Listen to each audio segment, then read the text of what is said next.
हाँ जी, कैसे हैं आप सभी? Welcome to the channel English literature with Sonika. आज मैं लेके आई हूँ येट्स की अनदर पोएम सितंबर 1913 जो थोड़ी-सी डिफ़िकल्ट है बट बहुत अच्छी पोएम है। जो डब्ल्यू.बी. येट्स हैं ये हमें बता रहे हैं about the current state of Irish politics. Means कि वहाँ की पॉलिटिक्स में आयरलैंड का जो पॉलिटिकल सिस्टम है वहाँ पे क्या कुछ चल रहा है ना? और जनरल जो पब्लिक है वहाँ की, उनकी क्या बिलीव्स हैं, वो किन चीज़ों में डूबे हुए हैं, उनके साथ क्या कुछ हो रहा है, वो सब यहाँ पे वो दिखाने की कोशिश कर रहे हैं। और ये भी दिखाने की कोशिश कर रहे हैं कि द पीपल ऑफ आयरलैंड, है ना? कि अभी के जो लोग हैं, वहाँ की जो पब्लिक है, they do not have any regard for the past. मतलब पास्ट के लिए उनके दिमाग में, उनके दिल में कोई रिस्पेक्ट नहीं है, क्योंकि पास्ट में बहुत से फ्रीडम फाइटर्स हुए हैं, है ना? आयरलैंड पे भी तो ब्रिटेन का ही रूल था, जैसे हमारे इंडिया पे ये ब्रिटिश लोग थे, वैसे ही वहाँ भी ऐसा था। तो आयरलैंड को वहाँ उन लोगों से, ब्रिटिश जो लोग थे, उनसे आज़ाद करवाने के लिए बहुत से हीरोज़ थे, जो पास्ट में रह चुके हैं। अब उनके लिए कोई रिगार्ड नहीं है उनके मन में। जो बलिदान ओल्ड जो हमारे पास्ट जो हीरोज़ थे उन्होंने दिया था, क्योंकि बहुत से रिवॉल्यूशनरीज़ मारे गए थे बुरी तरीके से।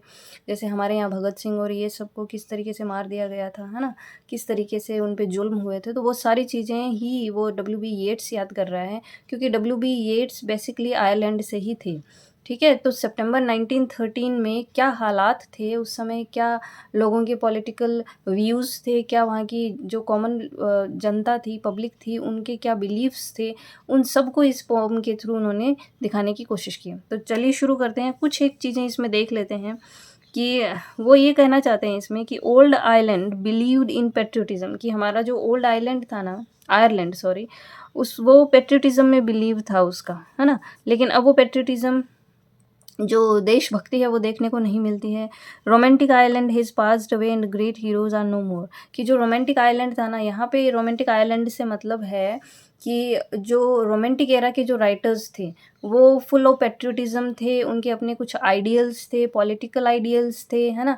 वो सब अब ख़त्म हो चुके हैं। तो इसलिए उन्होंने ये फ्रेज़ यूज़ किया है रोमांटिक आयरलैंड, कि वो जो पहले वाली जो चीज़ें हैं ना, पास्ट वाले, अब नहीं रह गई है। मीन्स कि समय चेंज हो गया है, चीज़ें चेंज हो गई हैं। फिर थोड़ी-सी थीम्स देखते हैं इसमें, वो क्या कहना चाहते हैं। ही इज़ मोर्निंग, है ना? मतलब विलाप करना या दुखी होना। The loss of romantic island. Romantic island का मतलब है जो रोमांटिक एरा के जो राइटर्स थे, जैसे ब्लैक हो गया, शेली हो गया, है ना? उनके अपने हीरोइक आइडियल्स थे, उनके अपने कुछ आइडियोलॉजीज़ थी, कुछ अपने पॉलिटिकल जो व्यूज़ थे, बिलीव्स थे, वो सारे अब ख़त्म हो चुके हैं। और जो आयरिश नेशनलिज़्म है वो ख़त्म हो चुका है, पैट्रियोटिज़्म ख़त्म हो चुका है। He is mourning the loss of the political beliefs of the romantic era poets, ठीक है? फिर उन्होंने ओ लियरी का ज़िक्र बार-बार किया है, क्योंकि ओ लियरी क्या था, his national beliefs have gone into the grave, कि उनके जो नेशनल बिलीव्स थे, अपने देश को बचाने के लिए, अपने देश के लिए जो भक्ति थी उनकी, वो उनकी कब्र में उनके साथ ही जा चुकी है। मतलब अब उनके साथ ही वो सब चीज़ें ख़त्म हो गई। अब हमारे अंदर वो चीज़ें नहीं रही। हमारे अंदर means the people of Ireland. He wanted Irish independence from Britain. वो क्या चाहते थे ओ लियरी? वो हमेशा लड़ रहे थे ब्रिटेन से आज़ादी दिलाने के लिए आयरलैंड को। द सेपरेशन ऑफ चर्च और स्टेट, और चर्च और स्टेट का सेपरेशन वो चाहते थे। जैसे पाकिस्तान में क्या हो रही है, जहाँ तक पता है कि सेना के अंडर में ही पॉलिटिकल सिस्टम उनका आ रहा है। मीन्स जो कुछ भी आर्मी सारा कुछ आर्मी ही उनसे करवाती है, जैसा कुछ है। अपना उनका खुद का कोई एजेंडा नहीं है, अपना उनका खुद के कोई फ्रीडम नहीं है, कोई अपने कोई खुद के डिसीजंस नहीं है। जो सेना के हिसाब से ही वहाँ की पॉलिटिक्स चलती है, वहाँ का पॉलिटिकल सिस्टम चलता है। तो इन द सेम वे कि चर्च और स्टेट को वो थोड़ा-सा अलग करना चाहते थे, and did not promote violence, और वायलेंस को उन्होंने प्रमोट कभी नहीं किया। तो लेकिन उनके जो आइडियल्स थे ना, वो उनके साथ ही दफ़न हो गए हैं। ये इसमें कहना चाह रहे हैं वो ओवरऑल। तो देखते हैं what is there in the first stanza. What need you, being come to sense, but fumble in a greasy till, and aid the halfpence to the pence, and prayer to the shivering prayer, until you have dried the marrow from the bone. For men were born to pray and save. Romantic Ireland is dead and gone. It is with all Erie in the grave. अब देखिए इस वाले जो stanza में है ना, सबसे पहले जो मेन थीम इसकी ये भी है एक, कि जो रिवॉल्यूशनरीज़ थे, जो रोमांटिक रिवॉल्यूशनरीज़ थे, मतलब जिन्होंने रिवॉल्यूशन किया था, जैसे ओलियरी है, बहुत बड़ा नाम है। ऐसे ही जो जो एडवर्ड फिट्ज़जेराल्ड है और आगे 2-3 नाम और उन्होंने दिए हैं। तो वो जो रिवॉल्यूशनरीज़ थे आयरलैंड के, उनका कंपैरिज़न आज के उन लोगों से किया है जो केवल झूठी जो प्रेयर्स हैं और जो थोड़ी-सी मनी कलेक्शन उनका होता है, सेविंग मनी, और जो शिवरिंग जो प्रेयर्स हैं, उनसे कंपैरिज़न किया है। कैसे किया वो देखते हैं। What need you being come to sense, कि जैसे ही तुम सेंस क्या तुम्हें क्या चाहिए, means you means here the people of Ireland. आज के जो कंटेम्पररी जो लोग हैं ना वहाँ के, उसको एड्रेस करते हुए कहते हैं व्हाट नीड यू, कि तुम्हें और क्या चाहिए, बीइंग कम टू सेंस, जैसे ही तुम सेंसिबल होते हो, जैसे ही तुम्हारी सेंसेस काम करने लगती है, but fumble in a greasy till, और तुम क्या करते हो, जो ग्रीजी टिल किसको बोला है, यहाँ पे एक चीज़ ये दिखाने की कोशिश की है कि इंसान है वो मटेरियलिस्टिक वर्ल्ड में कैसे लिप्त हो चुका है। मीन्स कहने का ये है कि and add the halfpence to the pence, मतलब ये जो लोग हैं ना, इनका काम क्या है, अपने वर्क प्लेस पे जाना, उठना, फिर काम वाम तैयार होना और सीधा अपने वर्क प्लेस पे चले जाना, मतलब ये एक इनकी ड्यूटी की तरह है, ठीक है, आज के लोगों की। तो वो क्या करते हैं, ग्रीजी मतलब जो एकदम चिकना हो चुका है रजिस्टर है, जैसे हाफ पेंस टू पेंस, मतलब छोटे छोटे से अमाउंट को वो इकट्ठा कर रहे हैं, है ना, सेविंग कर रहे हैं उनकी। तो ग्रीजी क्या हो चुका है, जैसे मैं ये रजिस्टर है, इसमें मैं लिखती जाऊंगी लिखती जाऊंगी लिखती जाऊंगी, तो ये पेज है थोड़ा चिकनाहट से भरा सा हो जाएगा, है ना, तो ग्रीजी। और टिल यहाँ पे क्या आ जाता है, जो रजिस्टर होता है ना, उसके लिए आया है ये, तो greasy till and add the halfpence to the pence, और उसमें वो उस मनी को नोट करते हुए जा रहे हैं, लिखते जा रहे हैं उसको, और एक हाफ पेंस टू पेंस मतलब छोटा छोटा सा अमाउंट वो ऐड करते जा रहे हैं। हो सकता है ये मनी अच्छी ना हो सकती है ये ख़राब मनी हो, इल गॉटन मनी हो, लेकिन कहने का मतलब ये है कि ये जो मनी तुम लोग इकट्ठा कर रहे हो, ये कोई बहुत बड़ी मनी नहीं है ना, फिर भी वो उस सेविंग में और उस मनी को इकट्ठा करने में लगे हुए हैं। And prayer to shivering prayer, अब शिवरिंग प्रेयर और थोड़ा रिलीजियस भी है यहाँ पे। कैथोलिसिज्म जो था ना, क्योंकि ब्रिटिश रूल था, कैथोलिसिज्म में लोगों का विश्वास हो गया था, कैथोलिक जो धर्म था उन्होंने लोगों ने अपना लिया था। उसमें क्या होता है कि एक रोज़री होती है, एक माला होती है, जैसे अपने यहाँ पे तुलसी माला और रुद्राक्ष की माला होती है वैसे। तो वो क्या करते हैं कि ऐसा माना जाता है कि उस रोज़री में जितने जो बीड्स हैं उनको आप जितना चलाते जाते हो, तो ऐसा माना जाता है कि ज़्यादा से ज़्यादा आप धर्म की तरफ बढ़ रहे हो। हालाँकि कई लोग हैं, ये ज़्यादातर लोग आज के हैं, वो केवल एक ड्यूटी के तौर पे उस प्रेयर को कर रहे हैं, ठीक है? तो शिवरिंग है, दोज़ प्रेयर्स आर शिवरिंग, वो वीक हैं, वो ऐसा नहीं है कि रियल फेथ उनका गॉड में है ना? और कैथोलिसिज्म पे यहाँ पे सीधा प्रहार किया है डब्ल्यू.बी. येट्स ने। And prayer to shivering prayer means आप जो प्रेयर भी कर रहे हैं ना, वो भी शिवरिंग है, वीक है, सिक है, रियल फेथ वाली नहीं है। Until you have dried the marrow from the bone, और ये दोनों ही चीज़ें कौन सी, मनी और ये रिलीजन, जो दोनों ही रियल लव या रियल फेथ पे नहीं मीन्स इन पे टिकी हुई नहीं है, और ये दोनों ही चीज़ें क्या कर रही है, they are drawing the marrow from the bone, मतलब कि जो रियल जो सोल है ना नेशन की, उसको वो ख़त्म कर रही हैं। ये जो ऑब्सेशन है ना इंसान का ये मनी से रिलेटेड, और ये जो रिलीजन, जो झूठे धर्म से रिलेटेड चीज़ें हैं, ये दोनों ही क्या कर रही हैं, नेशन का जो सोल है उसको सक कर रहा है, उसको ख़त्म कर रहा है वहाँ पे। और ये जो बोन रह जाएगी ना, वो एकदम ऐसे सिकुड़ी हुई, और केवल बोन ही रह जानी है वहाँ पे, मैरो जैसी कोई चीज़ नहीं होनी है, जो कि एक आधार होता है बोन के लिए। For men were born to pray and save, कि यहाँ के जो लोग हैं ना, ये केवल इन झूठी प्रेयर्स के लिए और केवल सेविंग के लिए, उस मनी के लिए, मटेरियलिस्टिक ऑब्सेशन के लिए ही हैं। Romantic Ireland is dead and gone. और जो रोमांटिक आयरलैंड था ना, रोमांटिक आयरलैंड कौन सा था, जिसमें जो हमारे जो लोग थे, जो रिवोल्यूशनरीज थे, उन्होंने एक फ्री स्टेट की कल्पना की थी कि इस पे ब्रिटिश रूल नहीं होगा या किसी अदर का रूल नहीं होगा, ये एक फ्री स्टेट होगा। और वो जो फ्री स्टेट है उसको उन्होंने रोमांटिक आइलैंड बोला है, कि वो अब डेड इज़ गोन, और वो जा चुका है, वो मर चुका है, वो ख़त्म हो चुका है, वो रिवोल्यूशनरीज अब ख़त्म हो चुके हैं। आज के लोगों में वो चीज़ें अब नहीं बची हैं। It is with O'Leary in the grave. O'Leary आपको मैंने बता दिया है, एक नेशनल उसके खुद के कुछ नेशनल बिलीव्स थे, जिनमें वो ये चाहता था कि वायलेंस ना हो, और ब्रिटिश जो रूल था वो ख़त्म हो जाए। वो अपने देश को ब्रिटिश रूल से आज़ाद करवाना चाहते थे, तो वो उनके साथ ही ख़त्म हो चुकी हैं। तो वो क्या है, इट्स विद ओल एरी इन द ग्रेव। ओल एरी को यहाँ इन्होंने बहुत ज़्यादा महत्व दिया है, और हो भी क्यों ना, क्योंकि देशभक्त था। तो ओल एरी के साथ उनकी कब्र में ये जो रोमांटिक आइलैंड का जो सपना था ना, एक फ्री आइलैंड फ्री स्टेट वाला जो सपना था ना, वो वहीं दफन हो चुका है। और लोग केवल 2 ही चीज़ों में लिप्त हैं आज यहाँ पे। एक तो मनी कलेक्शन में, और वो मनी भी बहुत बड़ी मनी नहीं है, छोटी-छोटी मनी को इकट्ठा करना, और प्रेयर्स जो कि दबाव में आके या डर की वजह से लोग कर रहे हैं। रियल फेथ लोगों का नहीं रह गया है अपने रिलीजन में भी, और जो आयरलैंड का जो रियल कल्चर है वो ख़त्म हो चुका है। तो ये सब कहना चाह रहे हैं पोएट डब्ल्यू.बी. येट्स, जो जिनकी देशभक्ति इस पोएम में देखने को मिलती है हमें। अब देखते हैं नेक्स्ट स्टेंजा में क्या वो कहते हैं। Yet they were of a different kind, the names that stilled your childish play. They have gone about the world like wind, but little time had they to pray, for whom the hangman's rope was spun, and what, God help us, could they save? Romantic Ireland is dead and gone, it is with all Uri in the grave. Yet they were of a different kind. They were of a different kind. They means the heroes. जो heroes थे ना, जिन्होंने अपनी कुर्बानी दे दी थी, जिन्होंने अपनी जान भी दे दी थी अपने देश के लिए, they were of different kind, they were of different stuff. वो कुछ अलग ही चीज़ से बने हुए थे, वो हमारी तरह नहीं थे। या पोएट जो एड्रेस कर रहा है पब्लिक को कि वो तुम्हारी तरह नहीं थे।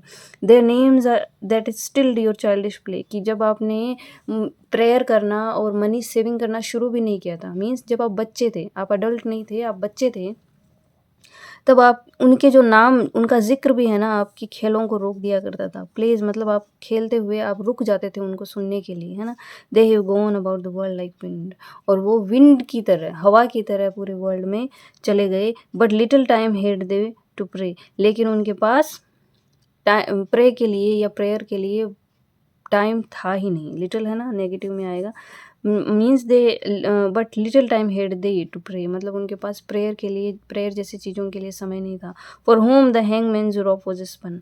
हैंगमैन कौन है यहाँ पे? जो ब्रिटिश जो लोग थे जिन्होंने उनको मार दिया था, है ना, पकड़ लिया था उनको।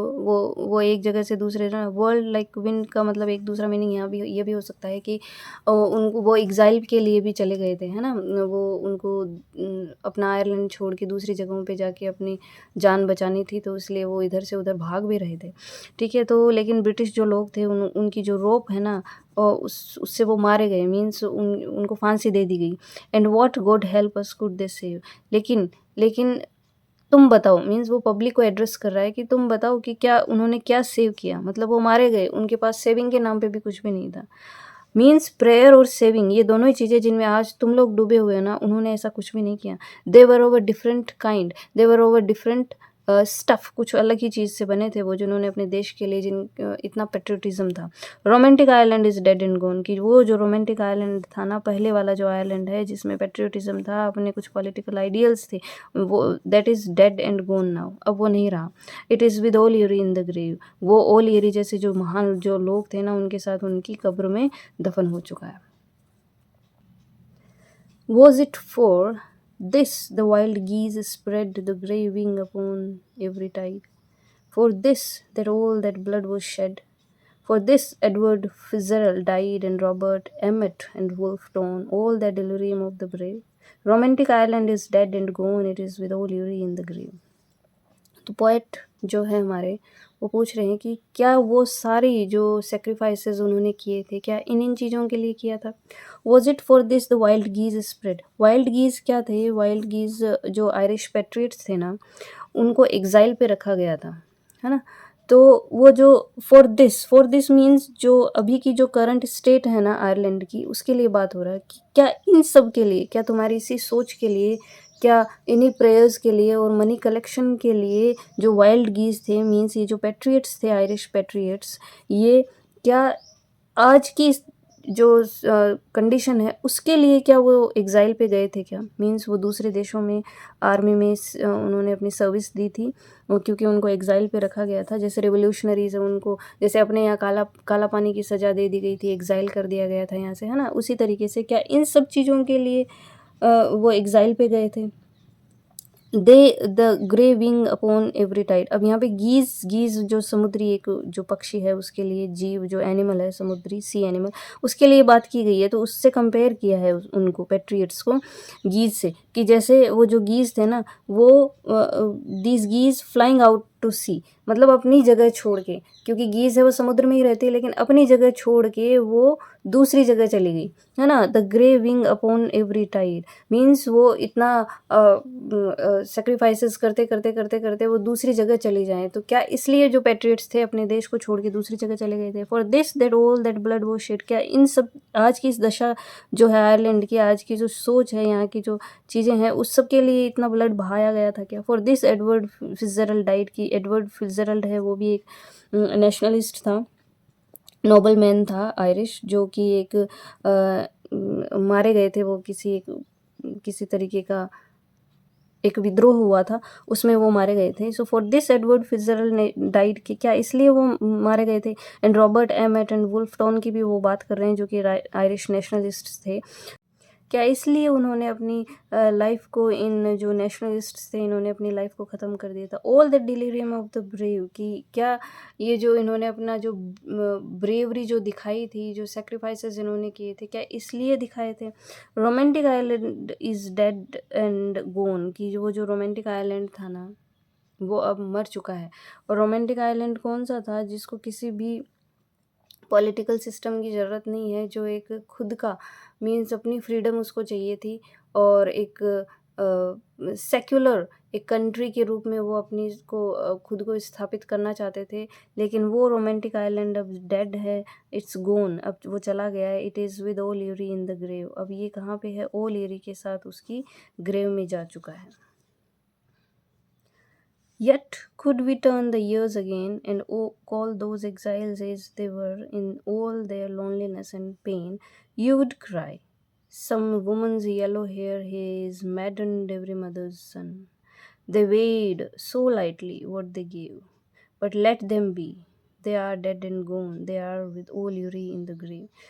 Yet could we turn the years again, कि अगर हम वो समय वापस भी ले आएँ, जब वो ज़िंदा थे, जब उन्होंने इतनी बड़ी-बड़ी कुर्बानियाँ दी थी, सैक्रिफाइसेस किए थे, तो अगर उस समय को हम वापस भी ले आएँ एंड कॉल दोज़ एग्ज़ाइल्स एज़ दे वर, और उन एग्ज़ाइल्स को वापस ले आएँ, मतलब उनको वापस हम इसी समय में ले आएँ, in all their loneliness and pain, उसी लोनलीनेस और उसी पेन के साथ, यू वुड क्राई, अगर हम वो समय वापस ले आए, अगर वो समय वापस आ जाए और वो लोग वापस ज़िंदा हो जाए, इस समय में अगर आ जाए ना, you would cry. You means the people of Ireland, the contemporary people of Ireland, कि उस आयरलैंड के जो कंटेम्पररी, जो अभी समकालीन जो लोग हैं, वो क्या बोलेंगे? Some woman's yellow hair has maddened every mother's son, कि किसी वुमन के चक्कर में वो यहाँ आए होंगे। हो सकता है उनका किसी येलो हेयर वाली वुमन के साथ कुछ रहा हो, जिसकी वजह से उसकी याद में या उसके लव के लिए वो वापस आ गए हो। तुम तो उनको ये कह के ही ब्लेम करोगे, they weighed so lightly what they gave, उन्होंने जो कुछ दिया है ना, उन्होंने अपनी लाइफ को इतना कम नापा या तोला, मतलब उन्होंने अपनी लाइफ को इतना इम्पोर्टेंस नहीं दिया। एक फ्री आयरलैंड, फ्री स्टेट के लिए, आयरलैंड को फ्री करने के लिए, ब्रिटिश जो रूल था उससे आज़ादी दिलाने के लिए, एक फ्री स्टेट के तौर पे आयरलैंड को वो बनाना चाहते थे, और इसके लिए उन्होंने अपनी लाइफ को बहुत ही कम तोला, बहुत ही कम नापा उसको। मीन्स कहने का ये, उन्होंने उतनी वैल्यू अपनी लाइफ को नहीं दी, बट लेट देम बी। लेकिन वो कहता है कि नहीं नहीं, तुम उनको वहीं रहने दो, दे आर डेड एंड गोन, वो जा चुके हैं, अब उनको तुम वहीं रहने दो। अगर इस समय में अगर वापस बुलाया गया तो तुम उनकी सेक्रीफाइसेस को कभी नहीं समझोगे। They are with O'Leary in the grave, वो ओलियरी के साथ ही उसकी ग्रेव में जा चुके हैं।